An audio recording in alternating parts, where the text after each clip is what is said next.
What I'm about to explain next is very important. Anything in the vicinity of a frightening experience can become anchored to the feeling. Let's say you are attacked by a dog in the wood.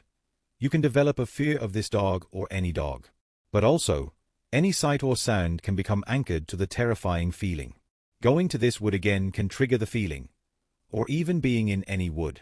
Let's say a pigeon is cooing in the tree. The pigeon can become anchored to the feeling, and even any bird can become anchored to the feeling. The day after the experience in the wood, a bird flies into the back garden, and it fires the terrifying feeling of being attacked by the dog. So now you believe that you have developed a fear of birds, but that is not the case, as you have not had any unsafe experience with birds in the past. A few days later, you are walking by the stream, a dog comes along, and it fires the terrifying feeling. Now this happens in a new vicinity, and any sight or sound from this can also become anchored to the terrifying feeling. The next day, you are taking a walk by the same stream, and there is no dog there on this day. However, as you are passing the stream, the terrifying feeling gets triggered. As time passes, the triggers become so numerous that the only place they are not triggered is in your own home. Now I want to explain what an EDE is, which is short for energy discharge episode, better known as a panic attack. Whoever coined the phrase did no favor to anxiety sufferers. When there is a perceived danger, the body is flooded with adrenaline to give power to fight or flee.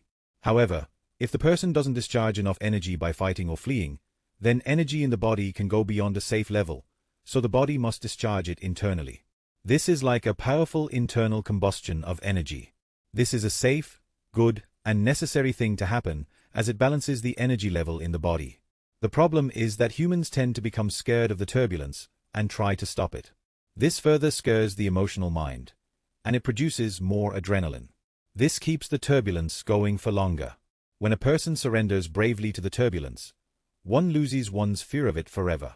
In the past, the fight or flight response was triggered by a real danger, tribe conflict, wild animals, and so on. Nowadays, the fight or flight is triggered by people's imagination in cases where there is no danger.